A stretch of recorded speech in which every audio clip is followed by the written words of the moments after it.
नमस्कार दोस्तों, कैसे हो आप? आज मैं तीसरा अध्याय दुर्गा सप्तशती का पढ़ रहा हूँ और आप मेरे चैनल को लाइक और सब्सक्राइब नहीं करते हो। बड़ा दुख होता है मेरे को कसम से। इतनी मेहनत से मैं पाठ करता हूँ और आपके लिए इतनी मेहनत करता हूँ। कम से कम लाइक, सब्सक्राइब और फॉलो तो कर दिया करो और चैनल को वीडियो आगे शेयर कर दिया करो। मैं इतना अच्छा धार्मिक मेहनत करके आपके लिए बनाता हूँ, तो आप मेरे साथ अन्याय बहुत कर रहे हो, सही बता रहा हूँ। चलो मैं टीका लगा लेता हूँ और फिर पाठ चालू करते हैं। ठीक है। जय माता की। खुश रहिए। तृतीय अध्याय प्रारंभ। सेनापतियों सहित महिषासुर का वध। जगदम्बा के श्री अंगों की कांति उदय काल के सहस्त्रों सूर्यों के समान है। वे लाल रंगों की रेशमी साड़ी पहने हुए, उनके गले में मुंडमाला शोभा पा रही है। दोनों स्तनों पर रक्त चंदन का लेप लगाए वे अपने कर कमलों में जपमालिका, विज्ञा और अभय तथा वर नामक मुद्राएं धारण किए हुए है। तीन नेत्रों से सुशोभित बड़ी मुखारविंद की बड़ी शोभा हो रही है। उनके मस्तक पर चंद्रमा के साथ ही रत्नमय मुकुट बंधा है तथा वे कमल के आसन पर विराजमान है। ऐसी देवी को मैं भक्तिपूर्वक प्रणाम करता हूँ। ऋषि कहते हैं, दैत्यों की सेना को इस प्रकार तहस नहस होते देख महादैत्य सेनापति चिछुर क्रोध में भरकर अंबिका देवी से युद्ध करने करने के लिए आगे बढ़ा। वह असुर रणभूमि में देवी के ऊपर इस प्रकार बाणों की वर्षा करने लगा जैसे बादल मेरी मेरुगिरी के शिखर पर पानी की धार बरसा रहा हो। तब देवी ने अपने बाणों से उसके बाण समूह को अनायास ही काटकर उसके घोड़ों और सारथी को भी मार डाला। साथ ही उसके धनुष तथा अत्यंत ऊंची ध्वजा को भी तत्काल काट गिराया। धनुष कट जाने पर उसके अंगों को अपने बाणों से भीद डाला। धनुष, रथ, घोड़े और सारथी के नष्ट हो जाने पर वह असुर ढाल और तलवार लेकर देवी की ओर दौड़ा। उसने तीखी धार वाली तलवार में से सिंह के मस्तक पर चोट करके देवी की भी बाईं भुजा में बड़े वेग से प्रहार किया। राजन, देवी की बाह पर पहुंचते ही वह तलवार टूट गई। फिर तो क्रोध में लाल आंखें करके उस राक्षस ने शूल हाथ में लिया और उससे उस महादैत्य ने भगवती भद्रकाली के ऊपर चलाया। वह शूल आकाश से गिरते हुए सूर्यमंडल की भांति अपने तेज से प्रज्वलित हो उठा। उस शूल को अपनी ओर आते देख देवी ने भी शूल का प्रहार किया। उससे राक्षस के शूल के टुकड़े सैकड़ों टुकड़े हो गए। साथ ही महादैत्य चिछोर की भी धज्जियां उड़ गई और वह प्राणों से हाथ धो बैठा। महिषासुर के सेनापति उस महापराक्रमी चिछोर के मारे जाने पर देवता को पीड़ा देने वाला चामर हाथी पर चढ़कर आया। उसने भी देवी के ऊपर शक्ति का प्रहार किया, किंतु जगदम्बा ने उसे अपने हुंकार से ही आहत एवं निष्प्रभ करके तत्काल पृथ्वी पर गिरा दिया। शक्ति टूटकर गिरी हुई देख चामर को बड़ा क्रोध आया। तब उसने शूल चलाया, किंतु देवी ने उसे भी अपने बाणों द्वारा काट डाला। इतने में ही देवी का सिंह उछलकर हाथी के मस्तक पर चढ़ बैठा और उस दैत्य के साथ खूब जोर लगाकर बाह्य युद्ध करने लगा। वे दोनों लड़ते लड़ते हाथी से पृथ्वी पर आ गए और अत्यंत क्रोध में भरकर एक दूसरे पर बड़े भयंकर प्रहार करते हुए लड़ने लगे। तदंतर सिंह बड़े वेग से आकाश की ओर उछला और उधर से गिरते समय उसने पंजों की मार से चामर का सिर धड़ से अलग कर दिया। इसी प्रकार उद्रक भी शिला और वक्ष आदि की मार खाकर रणभूमि में देवी के हाथ से मारा गया। कराल भी दांतों, मुक्कों और थप्पड़ों की चोट से धराशायी हो गया। क्रोध में भरी हुई देवी ने गदा की चोट से उद्धत का कुचमर निकाल डाला। भिंदीपाल वाष्पकल वाष्पकल को तथा बाणों से ताम्र और अंधक को मौत के घाट उतार दिया। तीन नेत्रों वाली परमेश्वरी त्रिशूल से उग्रासय, उग्रवीर तथा महाहनु नामक दैत्यों को मार डाला। तलवार की चोट से विडाल के मस्तक को धड़ से काट गिराया। दुर्धर और दुर्मुख इन दोनों को भी अपने बाणों से यमलोक भेज दिया।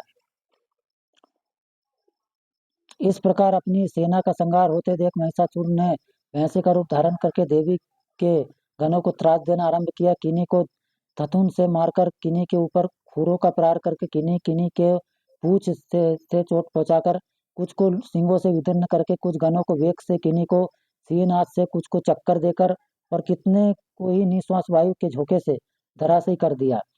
इस प्रकार गणों की सेना गिरकर वह असुर महादेव देवी की ओर के सिंह की ओर को मारने के लिए झपटा। इससे जगदम्बा को बड़ा क्रोध हुआ उधर महापराक्रमी महिषासुर भी क्रोध में भरकर धरती को खुरों से खोदने लगा तथा अपने सींगों से ऊंचे ऊंचे पर्वतों को उठाकर फेंकने और गरजने लगा।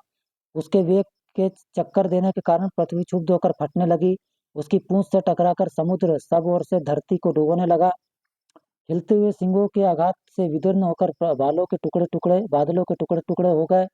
उसके श्वास की प्रचंड वायु के वेग से उड़े हुए सैकड़ों पर्वत आकाश से गिरने लगे। इस प्रकार क्रोध में भरे हुए उस महादैत्य ने को अपनी ओर आते देख चंडिका ने उसका वध करने के लिए महान क्रोध किया। उन्होंने पास फेंककर उस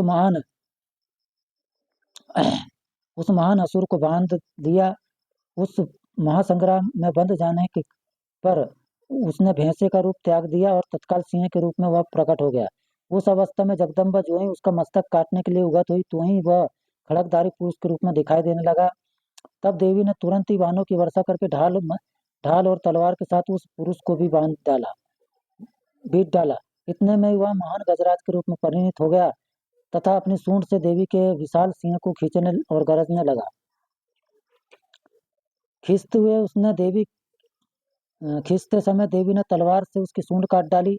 तब उस महादैत्य ने पुनः भैंसे का शरीर धारण कर लिया और पहले के ही भांति चराचर प्राणियों सहित तीनों लोगों को व्याकुल करने लगा। तब क्रोध में भरी हुई जगदम्बा जगत माता चंडिका बारंबार उत्तम मधु का पान करने लगी और लाल आंखें करके हंसने लगी। उधर वह बल और पराक्रम के मद से उन्मत्त हुआ राक्षस गरजने लगा और अपने सिंगों से चंडी के ऊपर पर्वतों को फेंकने लगा। उस समय देवी अपने बाणों के समूह से उसके फेंके हुए पर्वतों को चूर्ण करती हुई बोली। बोलते समय उनका मुख मधु के मत से लाल हो रहा था और वाणी लड़खड़ा रही थी। देवी ने कहा, ओ मूढ़, मैं जब तक मधु पीती हूँ तब तक तू क्षण भर के लिए खूब गरज ले। मेरे हाथों से यहीं तेरी मृत्यु हो जाने पर अब शीघ्र ही देवता भी गरजना करेंगे।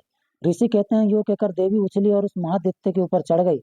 फिर अपने पैर से उसे दबाकर उन्होंने शूल से उसके कंठ में आघात किया और उनके पैर से दबा होने पर भी महिषासुर अपने मुख से दूसरे रूप में बाहर होने लगा। तभी आधे शरीर से ही वह बाहर निकलने पाया था कि देवी ने अपने प्रभाव से उसे रोक दिया।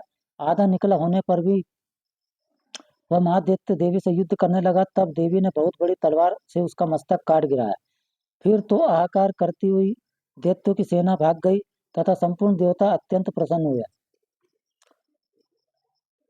देवता ने देवी महर्षियों के साथ दुर्गा देवी का स्तवन किया। गंधर्वराज गाने लगे तथा अप्सराएं नृत्य करने लगी। इस प्रकार श्री मार्कंड जी पुराण में सारण्यक मंत्र कथा के अंतर्गत देवी महात्म्य में महिषासुर वध नामक तीसरा अध्याय पूरा हुआ। जय माता की।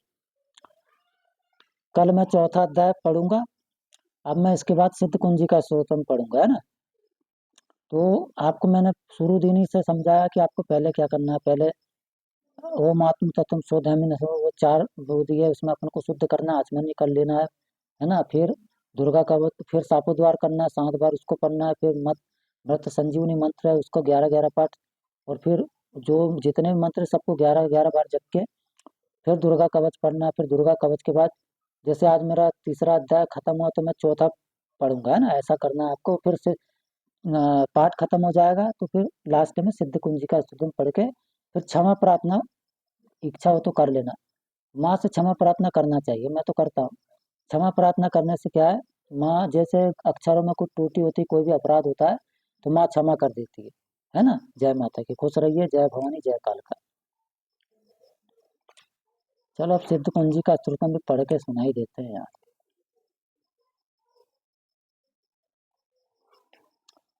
ओम भद्रकाली, ओम मुंडकाली, ओम उग्रचंडी, ओम कंकाली। सिद्ध कुंजिका स्तोत्रम शिवजीवा शरणु देवी प्रवक्ष्यामि कुंजिका स्तोत्र मुक्तमम येन मंत्र प्रभावेन चंडी जपा शुभो भवेत्।